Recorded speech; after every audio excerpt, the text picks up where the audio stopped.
una nueva imagen, es decir, una imagen de una manzana, lo que va a hacer el modelo es encontrar o mirar si ese patrón que descubrió se encuentra dentro de esa nueva imagen. Y con base en eso logra generar una predicción. Eso es el aprendizaje supervisado.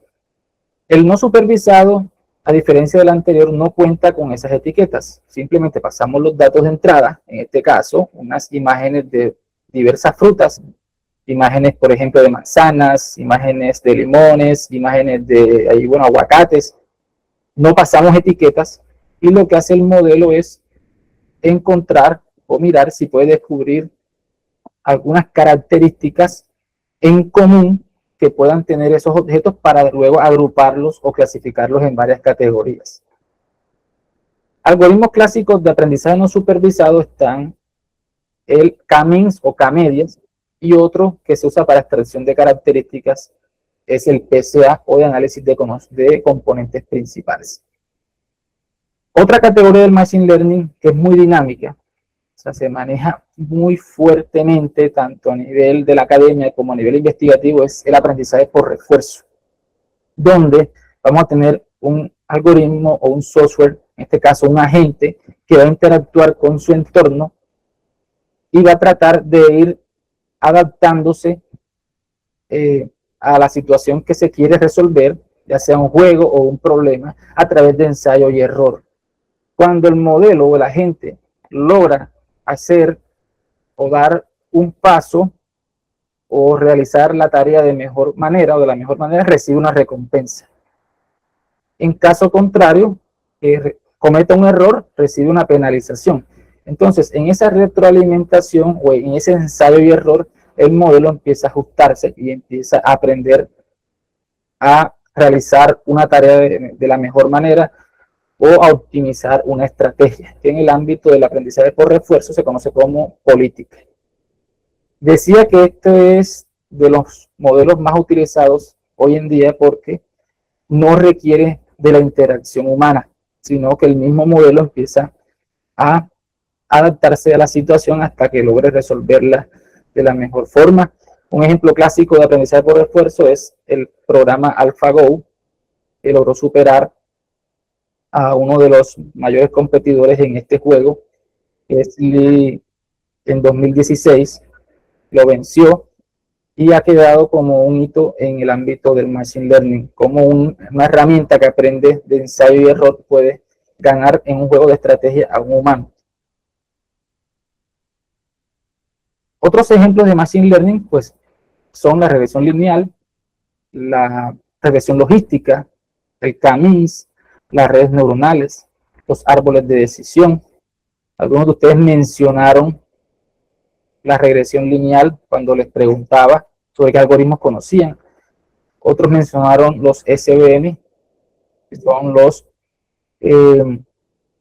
las máquinas de soporte vectorial, y otros mencionaron también los bosques aleatorios o random forest, que se constituyen a partir de los árboles de decisión, que son modelos que normalmente se usan para clasificación, aunque también para regresión, que consisten en aprender reglas con las cuales el modelo pueda tomar decisiones y con ellas decidir a qué clase pertenece una instancia.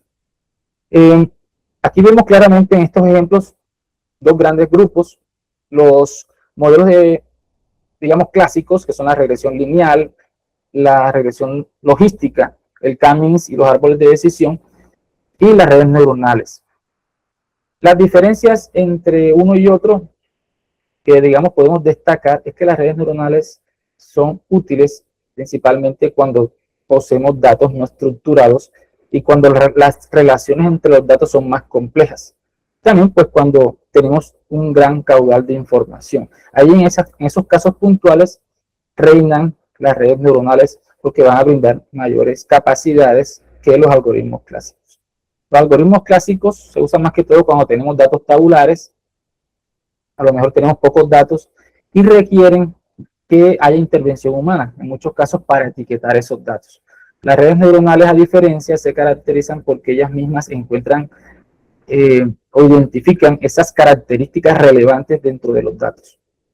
para obviamente poder generar sistemas inteligentes que puedan resolver situaciones reales. Ahora bien, con base en lo anterior, les tengo la siguiente pregunta. Cualquiera puede levantar el micrófono o activar el micrófono y responderla, o también pueden hacerlo a través del chat. Dice así: dirige una empresa y desea desarrollar algoritmos de aprendizaje para abordar los siguientes dos problemas. El problema 1, tiene un gran inventario de un artículo X, quieres predecir cuántos de estos artículos se venderán durante los próximos 3 meses. El problema 2 dice, le gustaría que un software examinara las cuentas de clientes individuales y para cada cuenta decidir si ha sido pirateado o comprado. Pregunta, ¿debería tratarlos como clasificación o como problemas de regresión? Las respuestas posibles son tratar ambos como clasificación, tratar el problema 1 como clasificación y el problema 2 como regresión, tratar el problema 1 como regresión y el problema 2 como clasificación, y por último, tratar a ambos como regresión. Estoy atento a sus respuestas.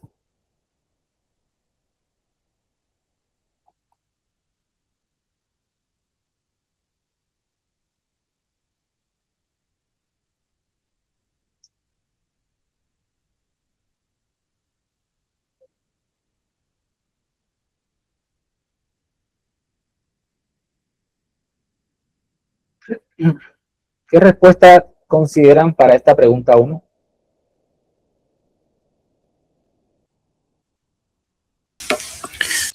Buenos días.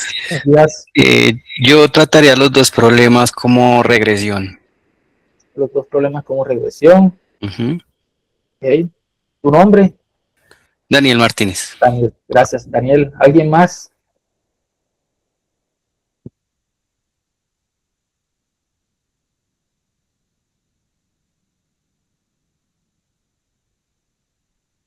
Ok, Daniel, la respuesta es tratar el problema 1 como regresión y el problema 2 como clasificación. ¿Por qué?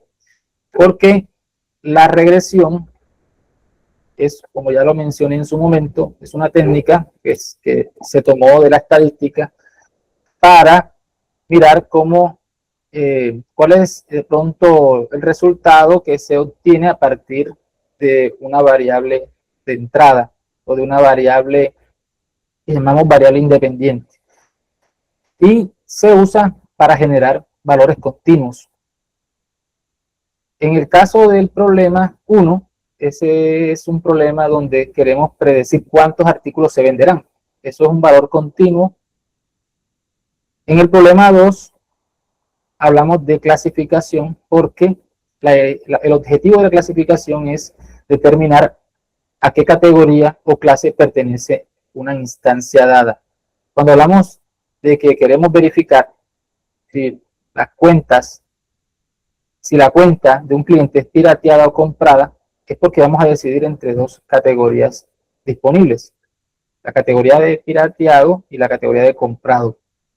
En ese caso hablamos de clasificación, por lo tanto, de esa perspectiva se debería resolver ese problema. En definitiva, la respuesta es la 3. Se debe tratar el problema 1 como regresión porque en la regresión estimamos un valor continuo, y el segundo problema es clasificación porque deseamos clasificar o discriminar una instancia para generar una salida discreta, es decir, una salida acotada en un rango normalmente dentro de los números enteros, que si bien en este ejemplo podría ser un rango de 1 y 2 o de 0 y 1 como posibles valores. Bien, yo les mencionaba que hay varios algoritmos clásicos que hacen parte del Machine Learning. Bueno, uno es la regresión, que ya les comenté, con la cual queremos mirar cómo influye una variable independiente en una variable dependiente. Con la regresión siempre buscamos predecir valores futuros, que vienen siendo valores continuos, es decir, valores que van a estar dentro del rango de los números reales. La idea es mirar cómo influyen estos factores, estos valores independientes en el resultado final o en esa variable dependiente. Suponga el ejemplo de de la gráfica que vemos ahí en la derecha, donde están en un plano bidimensional varios puntos que representan unas coordenadas, unas parejas que tienen que ver con las horas de estudio y las notas asociadas para un grupo de estudiantes.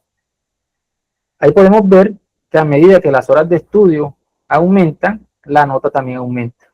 Es un claro ejemplo de regresión lineal simple que podemos resolver mediante un enfoque basado en esta ecuación de la línea recta. Esa sería la función hipótesis, que es la que nos permitirá ajustar esos puntos de datos y que podemos representar con esa ecuación que todos hemos conocido de nuestros cursos, de nuestra formación a nivel de colegio. La idea es ajustar esa línea o encontrar los valores de M y B que permitan generar la línea de mejor ajuste para esos puntos de datos, siendo M y B la pendiente y el intercepto con el eje Y de esa función. ¿Qué podemos hacer para encontrar esos valores de M y B? Esos valores óptimos que me permitan generar esa recta de mejor ajuste de esos datos. Lo que debemos hacer es pasar esto o utilizar lo que se conoce como función de pérdida, que es la que debemos minimizar para que a partir de esa minimización podamos determinar esos factores. Una función de pérdida muy útil en regresión lineal es el error cuadrático medio. Ustedes pueden ver allí en la diapositiva, no voy a entrar en detalle, pero básicamente lo que busca es minimizar, lo que debemos hacer es minimizar las distancias al cuadrado entre la predicción y los valores esperados. Toda esa sumatoria al cuadrado de esos residuos se divide al final entre n y el objetivo es que ese valor sea el mínimo posible. Si, por ejemplo, para valores como m y b de 1 y 1.5 respectivamente, encontramos que esa sumatoria me da 14.28 y para valores de m y b como 0.66 y 1.37 encontramos que esa sumatoria es de 0.3, vamos a darnos cuenta que los valores m y b de la segunda imagen son más óptimos porque nos permiten minimizar esa sumatoria. Entonces, siempre nos vamos a quedar con los parámetros que nos ayuden a minimizar esa función de error, que en este caso se llama error cuadrático medio. Como hacer esto de forma manual es bastante complicado, tendríamos que ensayar y probar muchas veces, ¿sí? Probar diferentes valores de M y B, lo cual se puede volver bastante complejo. Debemos buscar o aplicar fórmulas mucho más automáticas o métodos mucho más óptimos, rápidos para hacer esta tarea. Por ello surge un método muy conocido de optimización que se llama el descenso del gradiente. Yo les pregunto, ¿alguna vez han escuchado sobre este método de optimización?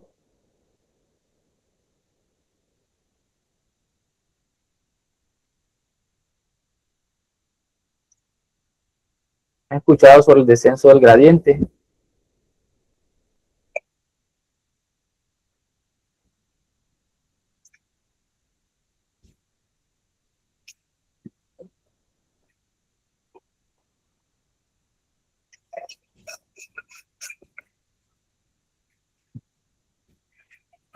¿No? Bueno, es un método iterativo que nos va a permitir ir calculando las derivadas o la derivada parcial hasta que logremos llegar a un mínimo global, es decir, a un punto donde los valores o los parámetros sean tales que podamos llegar a ese punto más bajo de esa curva.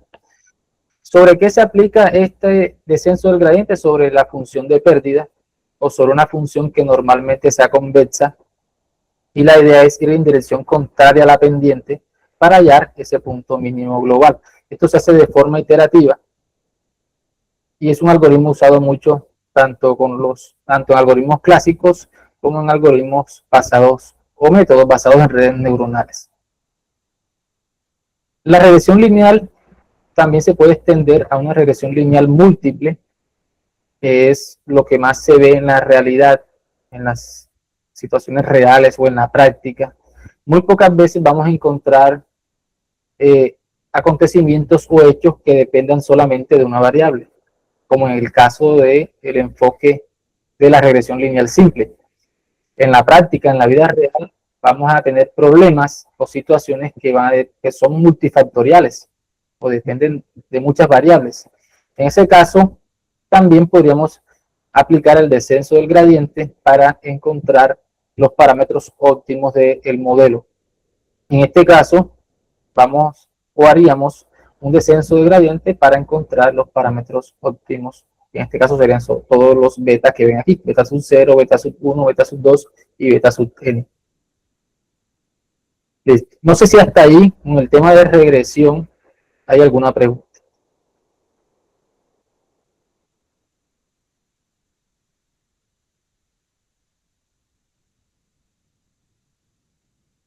¿Una pregunta o algún aporte que quieran hacer? Recuerden que este modelo de regresión lo usamos para predecir valores continuos. Y usted puede usar la regresión para predecir cuánto puede costar una casa, cuánto de pronto será la nota de un estudiante dentro de una asignatura, cuál puede ser el número de ventas que se realicen sobre un producto determinado en país, etcétera. Todo aquello que sea para predecir valores continuos, es decir, valores que estén dentro del rango de los números reales. ¿Dónde se puede aplicar la regresión? ¿A través de qué herramientas? Bueno, está una herramienta que se llama Scikit-learn, donde usted puede contar con todos estos algoritmos de regresión y también de clasificación, que ya ahorita en un rato vamos a mencionar también un poco. Y hay otros más, como los de agrupamiento. Pero esa sería una buena librería de Python para poder iniciar en el tema de regresión. ¿Alguien iba a comentar algo?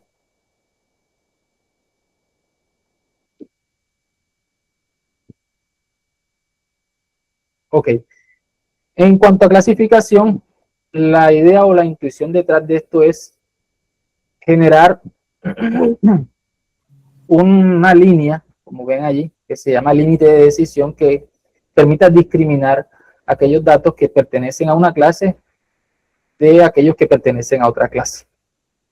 Con ello usted puede lograr clasificar imágenes de perros y gatos, por ejemplo. Puede determinar también si un envío llega tarde, temprano o a tiempo. Puedes también saber si un correo electrónico es spam o es legítimo. O puedes también identificar si una película pertenece o recibirá 1, 2 o 5 estrellas, por ejemplo. Dentro de los algoritmos de clasificación más utilizados se encuentra la regresión logística. Esto es de lo más clásico que hay para clasificación y tú lo puedes usar, por ejemplo, en una situación como esta que planteo aquí.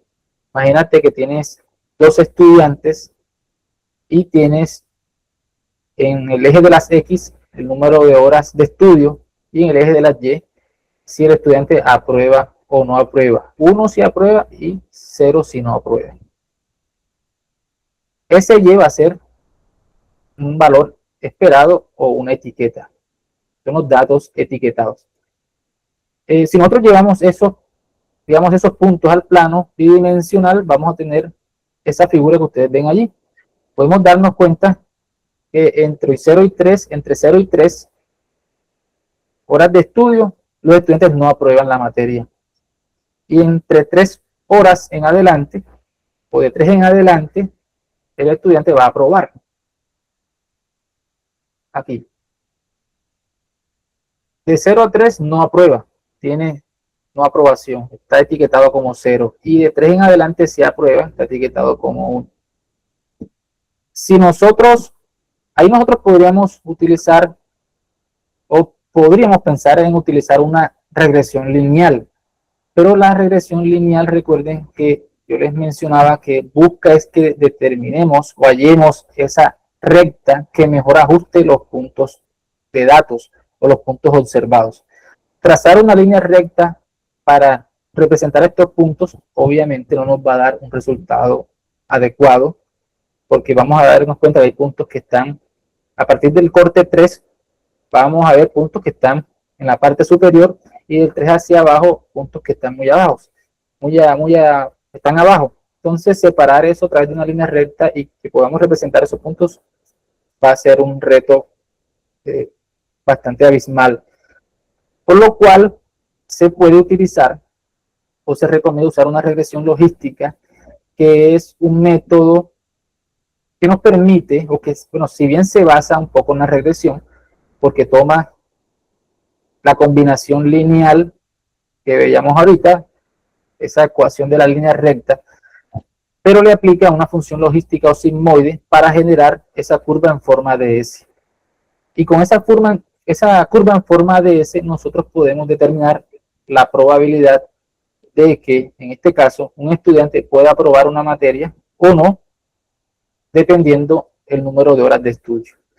En eso se basa justamente la logística, determinar la probabilidad de que una instancia pertenezca a la clase que nosotros querramos conocer, que viene siendo la clase positiva. Se le llama técnicamente la clase positiva. Ella clase que nosotros queremos predecir o pronosticar. En un caso de esto, nosotros queremos saber si un estudiante reprueba una materia, por decir algo, o aprueba más bien una materia. Esa sería nuestra clase positiva, determinar si el estudiante aprueba. Pero hay veces que, y hay que tener en cuenta, pues que la clase positiva de la que hablo no tiene que, o no se relaciona con algo, no tiene por qué relacionarse con algo bueno. ¿Sí? Necesariamente no lo asociamos con algo bueno. La clase positiva, como les digo, es algo que yo quiero predecir, pero no todas las veces está relacionado con algo satisfactorio. Porque de pronto yo quiero usar un modelo de clasificación para predecir si un estudiante deserta o no. Y en ese caso la deserción o el hecho de que deserte, ese sería mi clase positiva. O también podría querer saber si un estudiante, como está en el ejemplo, de pronto, o bueno, poniendo o colocando otro ejemplo, saber si un estudiante sufrió de depresión, ese sería mi clase positiva. Pero fíjense que no está asociada con algo bueno. Solamente cuando hablamos de clase positiva es algo que yo necesito predecir. Quiero hacer esa distinción ahí. Bien, entonces esta regresión, como les digo, arroja un valor probabilístico donde aquel resultado o aquella predicción que sea superior o igual a 0,5 será clasificado de cierta manera. Normalmente o naturalmente lo asociamos con el valor de la clase positiva, y aquel resultado por debajo de 0,5 lo asociamos con la clase contraria. Esta es la ecuación de la regresión logística y es la que nos permite generar esa función en forma de S para lograr discriminar las clases o los puntos de una clase de los puntos de otra clase. Miren que tiene internamente una combinación lineal de parámetros, de ahí el nombre regresión logística, porque tiene esta combinación lineal que se asemeja mucho a la que vimos, a la función que vimos ahora rato de regresión. Pero como les decía, este modelo es para generar probabilidades o un valor probabilístico entre 0 y 1. Bien, pregunta, y ya lo mencioné hace un momento. Está muy fácil. Regresión logística solo arrojará probabilidad entre 0 y 1 de que ocurra un evento verdadero o falso.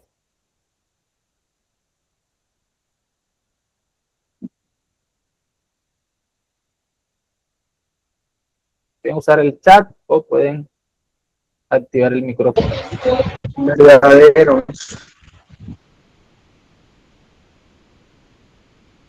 ¿La qué? Perdón, la B, efectivamente. va a arrojar un valor entre 0 y 1, siempre un valor de probabilidad. ¿Vale? Cuando el valor es de 0,5 hacia arriba, lo asociamos con la clase 1, y cuando es de 0, bueno, menor a 0,5 con la clase contraria. Muy bien. Eso es la regresión logística. Les mencioné al inicio que hay muchos algoritmos de clasificación. Se va a encontrar diferentes algoritmos que se pueden usar para este fin. Ya les mencioné árbol de decisión, ustedes mencionaron máquinas de soporte vectorial, bosques aleatorios, está el vecinos más cercanos, entre otros. Pasemos a las redes neuronales, que vienen siendo un sistema computacional que se inspira en la forma como funciona el cerebro humano. Las redes neuronales están conformadas por una capa de entrada que recibe los datos que nosotros vamos a usar para el entrenamiento. Hay una o más capas ocultas, dependiendo, o intermedias, como también se le llama, que van a tratar de hacer operaciones, cálculos matemáticos, van a tratar de procesar esos datos de entrada para finalmente generar una salida a través de una capa de salida. Estas redes neuronales se han aplicado en la práctica para un gran número de tareas complejas, como por ejemplo reconocimiento del habla, generación de imágenes, audio, video, compresión del lenguaje y más.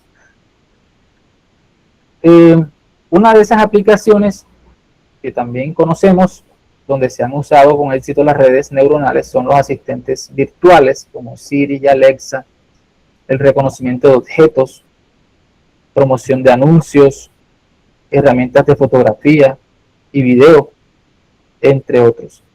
YOLO, que es una arquitectura o una aplicación o librería que ha tenido mucho auge para todo el tema de detección de objetos, se basa en esta arquitectura de redes neuronales y permite detectar y clasificar simultáneamente objetos dentro de imágenes de una forma muy precisa.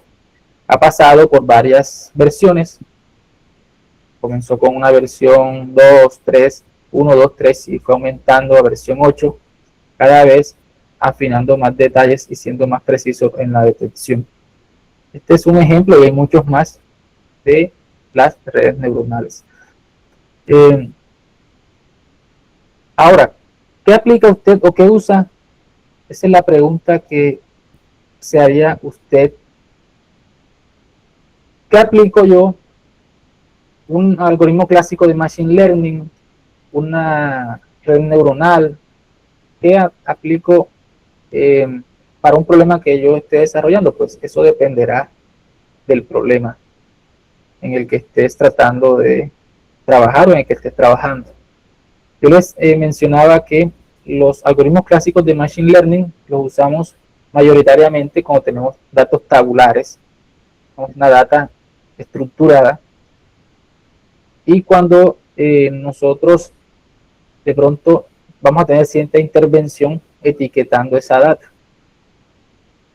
Mientras que en las redes son aplicables cuando no hay una relación tan trivial entre los datos, sino por el contrario, hay una relación compleja entre ellos. Cuando no tenemos datos estructurados, sino que tenemos, por ejemplo, imágenes o audios, videos, queremos generar una predicción. Entonces, hay situaciones donde, dependiendo del problema, es donde aplicaremos una u otra de estas técnicas o de estos algoritmos. El entrenamiento de una red neuronal, pues ya de alguna u otra manera lo hemos venido estudiando. Partimos de datos, viene un algoritmo o una arquitectura que genera predicciones. Debemos contar, o en algunos casos contamos con unas etiquetas o valores esperados. Luego actúa una función de pérdida que va a generar un cálculo del error cometido. Normalmente ese error va a ser al principio muy alto. La idea es que con el entrenamiento y con la acción de un optimizador, como el descenso del gradiente, se puedan ir minimizando esos errores hasta que se pueda realizar una actualización de los pesos de tal manera que la red aprenda a hacer la tarea como debe ser.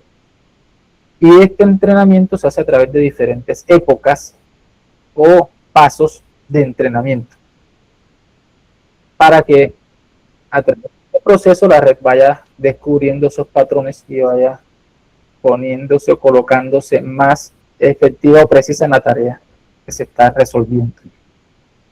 Hablemos un poco ahora del procesamiento del lenguaje natural. Es una parte de la inteligencia artificial que busca analizar, comprender, entender, procesar el lenguaje humano y que hoy en día está en boga de todos gracias a la inteligencia artificial generativa, que como ya habíamos anunciado, busca generar nuevos contenidos a partir del entrenamiento de grandes volúmenes de texto o de información. Uno de los pilares de todos estos modelos de IA generativa que conocemos, como ChatGPT, que mencionaron allá al inicio, Grok, Gemini, Cloud, etcétera, es la arquitectura Transformer, que ahorita vamos a mirar si nos da el tiempo. Ese es el motor de todos, la arquitectura base de todos esos aplicativos, de todas esas herramientas de IA generativa que conocemos y que usamos a diario. Pero antes de llegar a hablar un poco de los Transformers y de los LLMs, es bueno que veamos que esto ha sido un proceso evolutivo. La IA generativa y los grandes modelos del procesamiento del lenguaje natural no surgieron de un momento a otro, de la noche a la mañana, sino que fueron creciendo paso a paso, fueron cumpliendo con todo un ciclo, un andamiaje, un trasegar, hasta llegar a lo que conocemos hoy en día. En un principio, por allá en el 2013, por no comenzar mucho más atrás, o por no irme más atrás en el pasado, en 2013, modelos como Word2Vec, desarrollado por Google, fueron los que marcaron la pauta en este mundo del procesamiento del lenguaje natural. Estos modelos lograban coger o tomar las palabras y convertirlas a incrustaciones o embeddings, que son representaciones de palabras, las cuales guardan relaciones semánticas y sintácticas entre las mismas, y con lo que se puede tener un entendimiento mucho más profundo del lenguaje. Al tener información sintáctica y semántica de las palabras, tú puedes conocer cuáles son las palabras que están más relacionadas entre sí y con ello generar modelos mucho más precisos, porque de esa manera es que funciona el lenguaje. El lenguaje se articula a partir de palabras y las relaciones que éstas tienen. Y si tú logras captar esa esencia a través de modelos matemáticos, vas a tener éxito en la tarea que quieres defender o desarrollar. Más adelante surgieron otras arquitecturas como las RNN o redes neuronales recurrentes, las LSTM, que ya vamos a ver en un momentico. Luego surgieron los Transformers hasta llegar a los LLMs. Vamos a mirar un poco de cada uno de esos enfoques. Al inicio, antes de hablar de Word2Vec y de Globe, los investigadores o los desarrolladores de IA usan estos métodos de representación de palabras, bolsas de palabras, TF-IDF, enegramas. Con ello buscaban convertir o representar palabras en vectores numéricos o en matrices de números, donde esto se pudiera tomar como insumo para un modelo de lenguaje natural.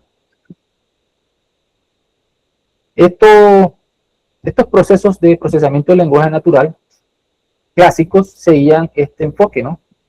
Hacíamos un preprocesamiento, tokenizábamos las palabras, las separábamos, o las frases o los textos, los separábamos en palabras o en subpalabras o en caracteres. Se eliminaban algunas palabras vacías, se hacía un tratamiento de caracteres especiales o se eliminaban los caracteres especiales, es decir, se limpiaba el texto. Luego se vectorizaba el texto a través de los métodos bolsa de palabras, TF, IDF, etcétera, con lo cual esas palabras que ya se habían encontrado en el texto se pasaban a un formato numérico para luego aplicar algoritmos como la regresión logística y con ello resolver una tarea, de pronto de clasificación de documentos, de generación de la siguiente palabra de un texto, entre otras tareas de procesamiento del lenguaje natural. Este era el enfoque que se usaba en la PNL clásica. Luego, pues con el auge, digámoslo así, de las redes neuronales y con la masificación de los datos, con el acceso a mayores recursos computacionales, se empezó a evolucionar más en arquitecturas y más o menos en 2014 se da un auge preponderante en lo que tiene que ver con redes neuronales recurrentes y luego con las LSTM. Estas redes neuronales recurrentes podían usarse en tareas donde los datos se encuentran o se encontraban en forma secuencial. El texto es un ejemplo de ello, un audio. Ese tipo de recursos que tienen una secuencia son los que se pueden utilizar con las RNN para hacer alguna tarea que nosotros estemos abordando dentro del ámbito del procesamiento del lenguaje natural. Se caracterizan estas redes porque pueden tomar información que se haya procesado en el instante del tiempo anterior y concatenar todo esto para generar una salida o una predicción. Digamos que estas unidades neuronales van tomando el insumo que va generando la red o la unidad neuronal en el instante de tiempo anterior, y ese insumo más un dato de entrada, que puede ser una palabra, por ejemplo, les permite a ellas hacer una predicción o generar una salida. Estos modelos que, como les decía, se usan cuando tenemos problemas con datos secuenciales, tienen varias limitaciones. Una de ellas es que cuando tenemos mucho texto o el volumen de texto es muy amplio, tienden a olvidar y sufren de un problema que se llama el desvanecimiento del gradiente, el cual se logra mitigar o superar con las LSTM o Long Short Term Memory, que son básicamente unas unidades neuronales que cuentan con unas compuertas o unas puertas con las cuales se puede determinar si un dato o una información se debe guardar o se debe pasar a la siguiente unidad neuronal, o si por el contrario se debe olvidar o desechar, por decirlo de alguna manera, actuando de forma muy parecida a como lo hace un computador que almacena datos. De pronto puede olvidar o desechar algunos datos y puede transmitir datos a otros dispositivos. Así, de esa manera funcionan estas redes, siendo un poco más óptimas en el proceso de entendimiento y de procesamiento del lenguaje humano. Sin embargo, esas redes LSTM y las RNN tienen una limitación, y es que no son capaces de procesar los datos en paralelo. Ellas procesan datos uno a la vez. Por ello es que surge la arquitectura llamada transformador o transformer, que es la que ha permitido desarrollar los grandes modelos de lenguaje o LLMs, que son el motor de esas aplicaciones tan deslumbrantes que usamos hoy por hoy, como ChatGPT, Gemini, entre otros.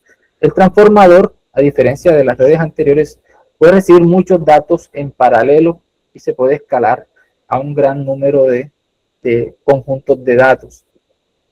Un transformador o una arquitectura transformador típica consta de un codificador que toma los datos de entrada, los divide en embeddings o incrustaciones, le aplica una posición, una codificación posicional, y a través de unas capas de atención multicabezal, unas capas de adición y normalización y una capa de red feed forward, pueden generar un vector de contexto que se lo transfieren al decodificador. El decodificador es otro componente que recibe las palabras generadas previamente con lo que entregó el codificador, y con ello es capaz de generar probabilidades de la siguiente palabra que debe generarse o que debe entregarse. Es decir, toma el vector de contexto que genera el codificador, es decir, un resumen, digámoslo así, enriquecido sintáctica y semánticamente del texto que yo le pasé al modelo. Imagínate un libro, pasaste un libro al transformador y el codificador genera un resumen con un enriquecimiento sintáctico y semántico que está capitalizado en un vector de contexto. Así se llama técnicamente. Ese vector de contexto pasa al decodificador, que adicionalmente le suma las palabras anteriores que se han procesado o que se han generado. Y en conjunto, esos dos elementos producen, obviamente pasando por varios módulos o varias capas, eso es lo que produce una probabilidad de la próxima palabra que debe ser generada dentro de una secuencia. Eso es más o menos lo que se plantea en este esquema de acá. Observen, este es un proceso de traducción. Hay unas palabras en inglés que se pasan por las capas del codificador. El codificador devuelve una matriz o unas matrices o ese vector de contexto, el cual se junta con las palabras anteriores que fueron traducidas, y esa conjunción es lo que debe generar una distribución de probabilidad al final, que es la que me indica cuál es la palabra siguiente a generar. Aquella palabra que tiene la mayor probabilidad es la que se debe arrojar como salida. El transformador usa un mecanismo que se llama mecanismo de atención, que es el que hace que se pueda captar un contexto amplio de las palabras o del texto. Yo les decía hace unos minutos que con las redes neuronales recurrentes solamente se podía, bueno, en algunos casos se perdía la información del contexto o la información que se había procesado anteriormente. Acá con la atención eso no se da, porque la atención hace que todas las palabras se puedan relacionar unas con otras, y se presta atención a aquellas que ofrecen mayor importancia dentro de un contexto o dentro de un dominio o ámbito de procesamiento del lenguaje. Esta arquitectura Transformer basada en atención da lugar a los modelos grandes de lenguaje o LLMs, que ya conocemos. Hay muchos que pueden resolver diferentes tareas, entre ellas reconocer texto, resumir, traducir, predecir, generar. Estas son algunas de las tareas que podemos obtener a partir del uso de estas herramientas. Aquí vemos un ejemplo. Le hacemos una pregunta al LLM. Esa pregunta se conoce como ventana de contexto. Sabemos que la ventana de contexto tiende a ser limitada, y que no solamente es la pregunta que nosotros hagamos, sino que también es todo el historial de conversación que se ha tenido con el motor o con el modelo. Entonces, esta ventana es limitada.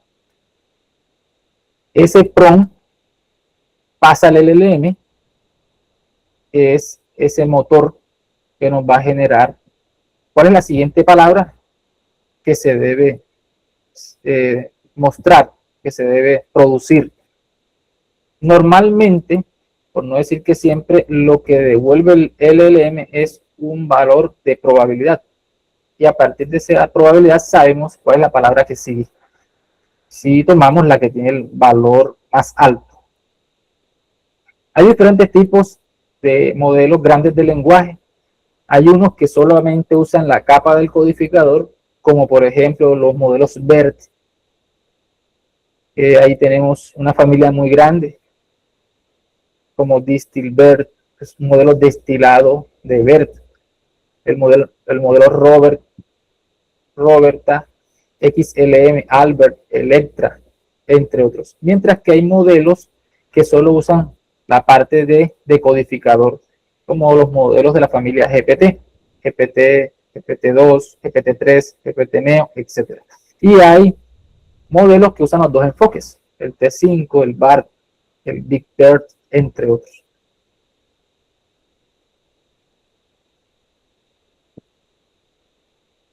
Listo, ¿cómo nosotros? Bueno, hay diferentes formas de acceder a esos modelos, ustedes lo saben muy bien.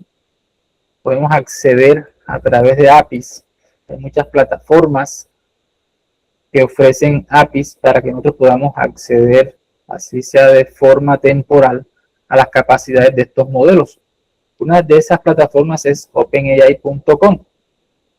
La empresa OpenAI, este señor Sam Altman, un personaje bastante pintoresco de la industria de la IA generativa, que bueno, dijeron en un comunicado hace unos días, dijeron sus colaboradores, sus programadores, que Sam Altman desconocía algunos conceptos básicos de programación, pero lo cual es un poco raro, ¿no? Que una persona, un personaje de estos carezca de principios de programación, pero bueno.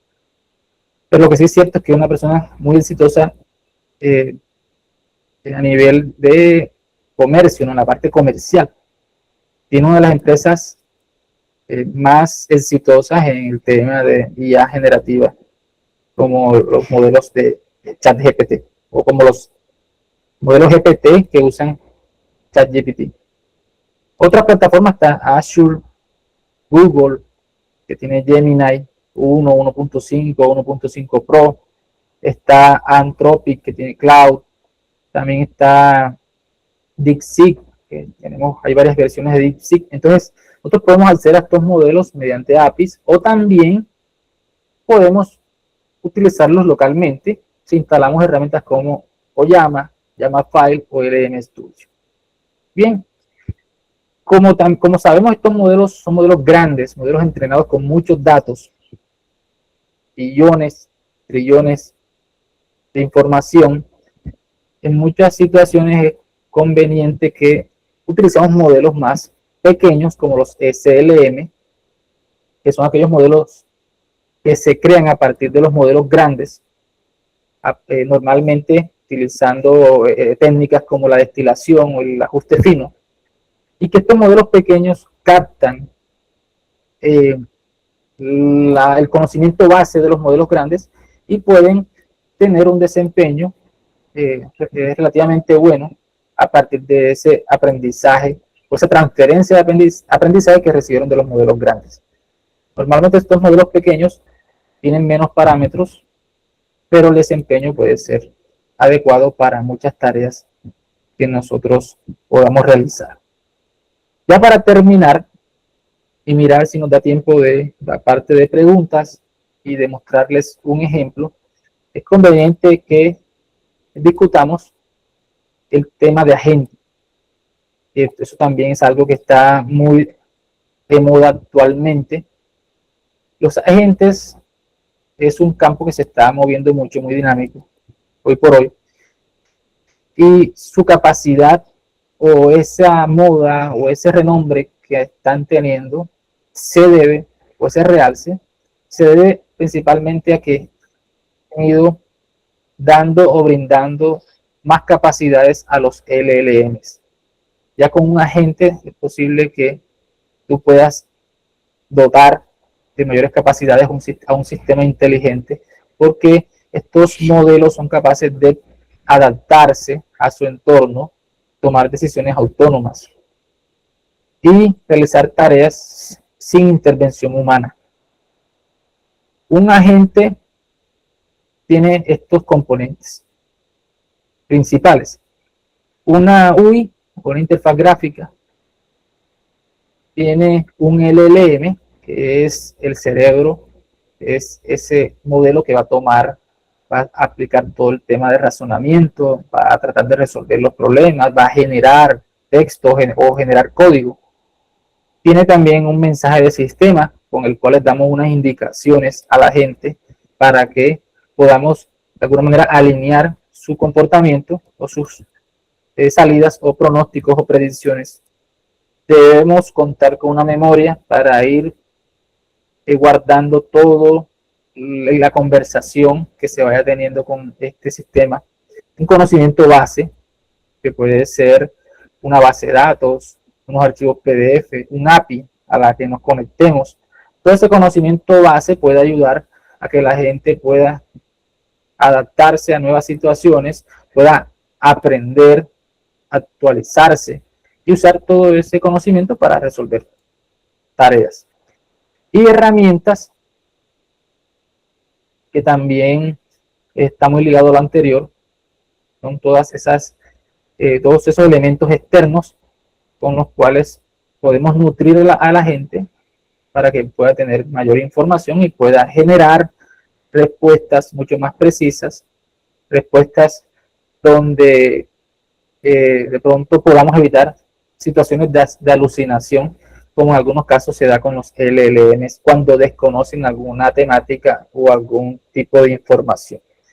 Obviamente todos estos elementos se deben orquestar debidamente. Debe haber un componente de software que debe tratar de articular todos esos elementos que ya mencioné y decidir cuál de todos llamar en el momento necesario o en un momento determinado.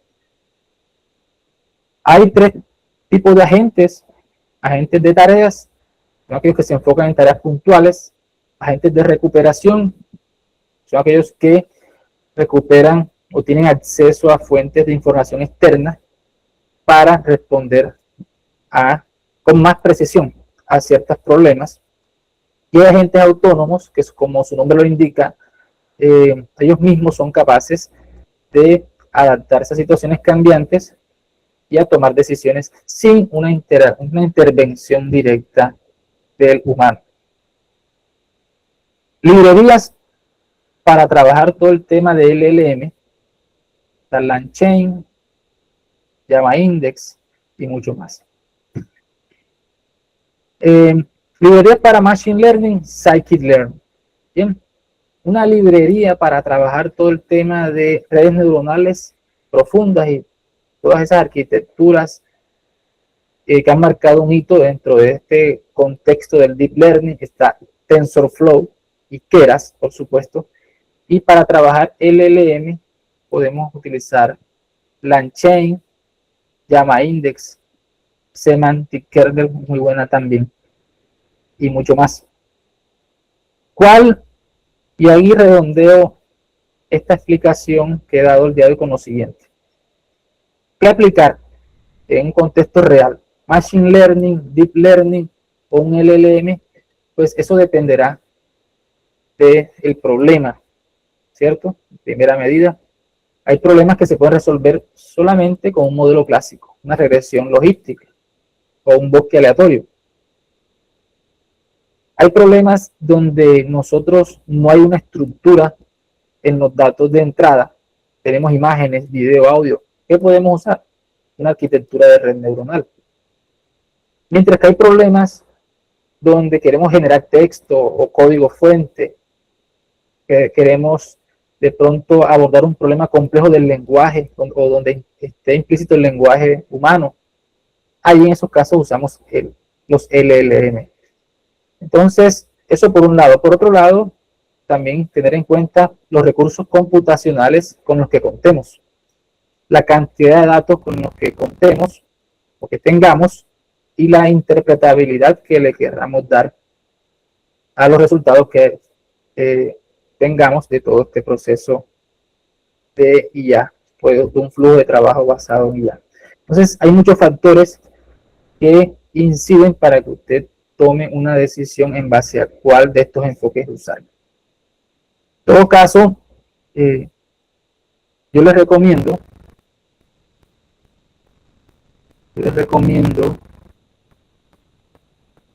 el libro Dominio de la Inteligencia Artificial, Machine Learning y Deep Learning con Python, que ha publicado recientemente Alfa Editorial.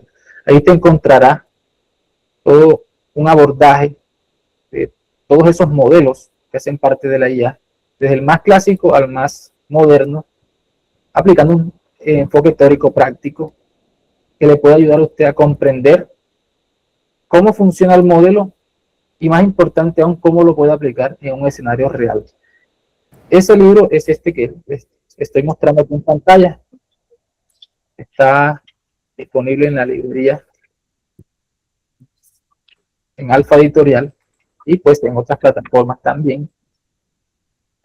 Quisiera mostrarles, al menos de forma también muy rápida, un ejercicio para que ustedes vean cómo se aplica esto. No voy a entrar en detalle para darle paso a las preguntas que ustedes tengan, pero quiero mostrarles también, y eso lo voy a compartir a través de las plataformas que la doctora Pilar disponga, este archivo de Google Colab donde están los ejercicios. La idea aquí es, imagínense una data donde tengamos solicitudes o preguntas que hacen estudiantes típicas en un escenario académico y las respuestas que se les dio a esas preguntas. Ese es un archivo con datos evidentemente históricos, donde están preguntas y las respuestas que se dieron. Imagínate que yo tome ese insumo para generar modelos, varios modelos, que me permitan, a partir de una solicitud nueva, generar una respuesta automatizada a ese cuestionamiento que hace el estudiante. Primero partimos de una data, que es este archivo PQRS, un archivo de Excel. Cargamos ese archivo con una librería que se llama Pandas y mostramos las 5 primeras instancias o registros. Por ejemplo, aquí tenemos la descripción, donde el estudiante se presentó, dice: señor director de programa, y está el asunto. Y la respuesta que se le ha dado: buenos días, estimado estudiante. Ahí está la respuesta. Hay en total unos 143 registros inicialmente. Luego se eliminó aquellos registros donde habían valores faltantes o nulos y quedó un poco menos. Se aplicó en primera medida un algoritmo de regresión logística.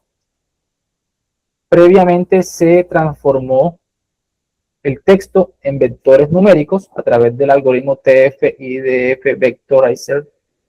Todos estos algoritmos están dentro de la librería Scikit. Se entrenó el modelo de regresión logística y una vez se entrenó, se probó. ¿Qué se le pasó al modelo? Este mensaje: solicito certificado de notas. Y se obtuvo un resultado como el que ven aquí: estimado estudiante, por medio de la presente se adjunta certificado de diplomado. De igual forma, se plantea un ejercicio con una red neuronal recurrente. Esto se implementó usando la librería TensorFlow y el submódulo Keras. Primero se partió tokenizando el texto, luego se crearon secuencias de palabras a partir de esa tokenización y se rellenaron esa secuencia con un número de datos adicionales para llegar a que todas tuvieran una longitud máxima de 50. Se etiquetaron las respuestas y se entrenó una red neuronal recurrente para generar la salida. Esa red se entrenó con 5 épocas, es decir, tuvo 5 pasos de iteración para luego hacer la prueba pasándole el siguiente texto. Solicito certificado de notas. Y aquí está la respuesta. Cordial saludo, teniendo en cuenta la solicitud realizada el 5 del mes de mayo. Aquí está. Luego se hizo lo propio con una LSTM, códigos muy parecidos, solo cambia la clase que se usa. Se entrenó ese modelo con 5 épocas y el resultado es bastante plausible, se acerca mucho a la anterior, pero recuerden que las LSTM son más eficientes y son menos propensas a caer en problemas como el desvanecimiento del gradiente, que lo que hace es que la red se detenga y deje de entrenarse. Y hay también, por último, un ejemplo basado en LLM. Bien. Uso un modelo Llama 1.5 de 1.1 billones de parámetros, un modelo muy simple. Limpio la respuesta, creo aquí un método para darle un contexto al modelo, establezco un prompt donde le digo al modelo, mira, vas a actuar como un coordinador académico, este es el contexto o ese mensaje base con el que vas a generar tus respuestas, y luego le paso la pregunta. Con ese insumo el modelo, le paso a ese modelo el prompt, número máximo de tokens, una temperatura para manejar el tema de la creatividad, en fin, y luego capturo la respuesta. Miren que el modelo mostró este mensaje. Por medio de la presente, adjunto certificado de notas. Si bien los resultados no son tan excelentes como de pronto quisiéramos, son una aproximación muy buena a cómo nosotros podemos aplicar todos estos algoritmos de forma muy sencilla para resolver nuestros problemas. En este caso, problema de preguntas-respuestas que se dan muy típico, o que es muy típico en las empresas, a través de estas plataformas de PQRS, podemos automatizar un poco las respuestas que nos llegan. Pero claro, esto podemos aplicarlo a otros escenarios